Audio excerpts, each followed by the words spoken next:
Now, when it comes to watches, do you guys believe in love at first sight?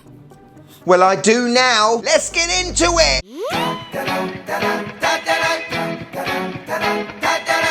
Yes, and welcome to the Mad Watch Collector Show. Today is another beauty from Seiko. Yeah, not just any old beauty, it's probably the best Seiko I've ever reviewed on the channel. What? I know, yeah, it's very high praise, but listen, this watch is pretty much the best of the best of the best. Now, last year I reviewed and bought a limited edition reissue of the Navigator Timer. When I saw it, I had to have it because it embodied everything I love about Seiko. I knew when I had it in my hands and on the wrist, it would be perfect for me.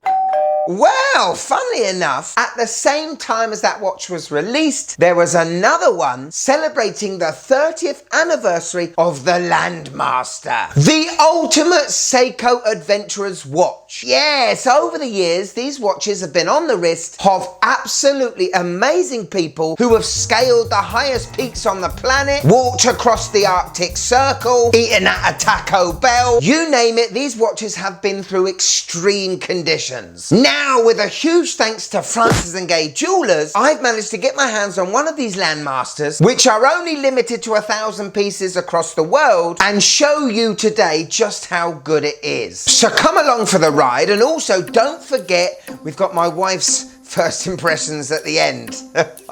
Are you Landmaster ready? Let's go! So, ladies and gentlemen, here it is, what I would call perfection from Seiko, the SLA071, a celebration to all Landmasters for the last 30 years. And flipping heck, is this gorgeous or what? The pictures do not do this justice. I have fallen in love with this watch quicker than any other Seiko I've ever handled. Steady! So the case, bezel, bracelet, crown, everything is constructed using titanium. You hate titanium! Yeah, I know, but there's something with this titanium. It's not as light as your Pelagos 39. It definitely feels lighter than stainless steel, but it's not that light where you're thinking you're handling a kid's watch, you know? In fact, this watch with all the bracelet links weighs at 137 grams. But look at that dial. Have you ever seen a clearer Seiko dial than this? Plus, have you ever seen a better looking blue dial? Plus, have you ever seen a better looking applied Seiko logo? Now, being titanium, you would expect that this watch to not have the level of finishing you can get with stainless steel. Not with this puppy! Because we have Soratsu polishing, chamfers, fantastic etching and carving. To all intents and purposes, this looks like a stainless steel watch. A truly magnificently carved out bezel with a grip on it that resembles the tuner SNJ025 I own. First impressions from me. Get the checkbook. Quick spec check. Right, so we've got a 42mm diameter case. Usually I'd be put off by any other brand that had a case over 40mm. But I know from experience of handling hundreds of Seikos over the years, this is not going to feel like a 42mm watch. It's 12.9mm thick, 49.8mm from lug to lug, which is a little concerning for me possibly, but the way those lugs curve down, I'm still confident this is going to wear great. We've got a lug width of 20mm, and for this watch, we have to take in the dial diameter. It's only 28mm, and that is going to help make this watch look a little bit smaller. The dial is protected by a flat sapphire glass that just sits underneath that bezel. Seiko call it a super clear coating, and honestly, I haven't seen a clearer dial on a watch since my Zin U50. Anyway, we've got a 3 o'clock crown that is screw in, and we have a screw down case back, which gives this watch 200 meters of water resistance. Now, this is not a dive watch, so we don't need 200 meters of water resistance. Now let's have a good look at this bezel. It is made of titanium, and it has this amazing three-dimensional effect and gives it that Landmaster character. The teeth grip are sensational, really brings out the tooliness in the watch. Now the bezel is friction based, there's no ratchet to it, and as friction goes, this is the smoothest ride I have ever taken on a bezel, honestly. A definite upgrade from the SPB 411. So on the insert we have compass markings, and as long as you know what hemisphere you're in, you can align this watch to work out where you are and where you're going. I.e. you can find out where north, south, west and east is. Possibly a feature I'm never gonna, ever use. But again, this is a big feature of the Landmaster and it had to be on there. Next up, let's look at the bracelet. Fully titanium, fully brushed. Now, yes, we do have protruding male end links and usually I am not a fan of those. But again, because they slope down so much, I don't think there's gonna be a problem when it's on the wrist. Now, yes, these links are held together using pin and collars. Horrible if you've got big chunky fat fingers. Or if you haven't got a steady hand. Onto the clasp, and it is actually a Marine Master one. It has quite a unique way of on-the-fly extension. However, I don't think I'll ever use it, It is meant to go over a wetsuit, or in this case, a heavy-duty parka. Does make the clasp a little bit big, but I do like it. Got 4 micro adjust holes in the clasp, and I'm sure anyone would be able to find the perfect fit for it.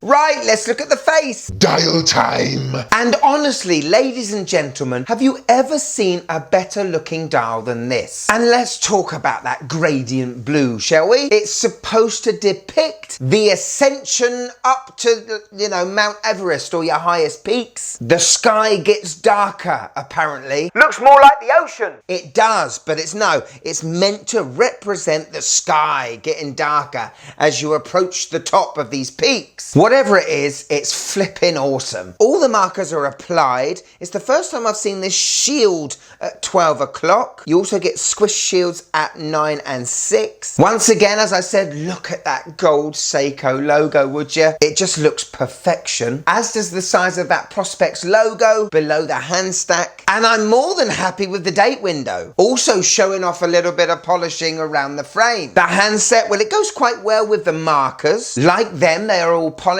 I love it. The only thing I would have wanted is for the loom pip on the second hand to be at the end, not on the counterbalance. Anyway, a truly magnificent dial. Probably one of the best I've ever seen, and one you just can't stop staring at.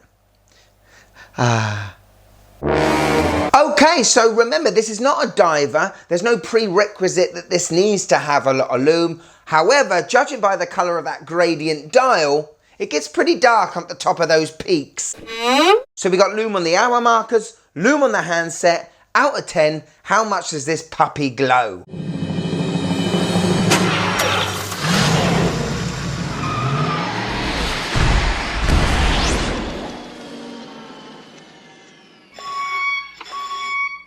Did you expect anything else? Seiko's Lumabrite shining away on those big chunky hour markers. It's a loom lover.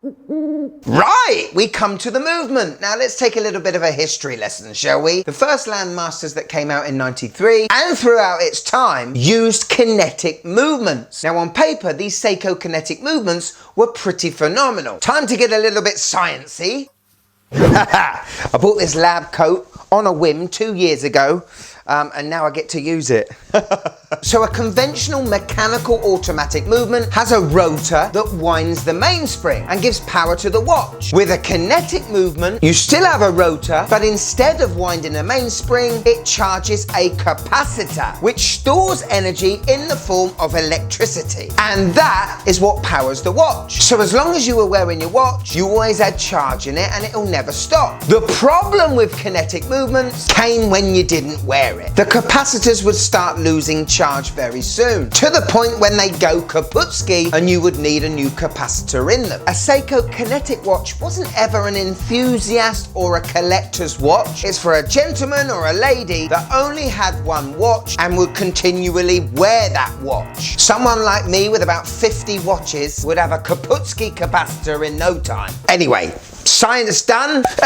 That's better. Anyway, this current Landmaster uses the 8L35 automatic mechanical movement. And I think Seiko have dropped the kinetic movement entirely. Kaputski capacitors. Yes, yeah. Anyway, in this beast, we have basically a grand Seiko movement inside. 28,800 beats per hour. A beautiful 4 Hz sweep, which you don't get with many Seikos, let me tell you that. It does come with a very high premium, but still, for its price, I think it's one of the cheapest 8L movement watches in the Seiko lineup. Even though there's only 1,000 of these made, unscrewing, moving the handset, it just feels premium. It's a step I'm just not used to with Seiko. Hello. On my 6.5-inch wrist, and oh yes, it fits me. And you know, at the start I said this was love at first sight. Well, it's absolutely sealed the deal on my wrist. I need to beg, steal, borrow, trade. I'm sure there's an organ I don't need I can sell, because I need this watch. I honestly think this could be the best Seiko I've ever reviewed or ever had on my wrist. And that is saying something. It really is saying something. Yes, it's probably one of the most expensive. The titanium, the weight, the 130 grams. I mean, look at it. Look at it. This is a beautiful watch.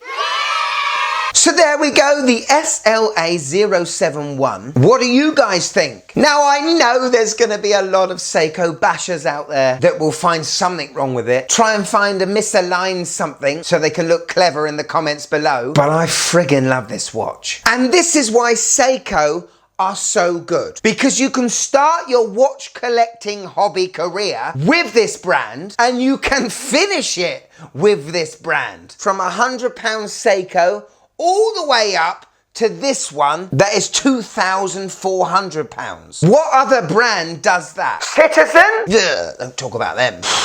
I don't think I can let this leave me. Francis and Gay, you're gonna have to give me a good deal, please. Be gentle.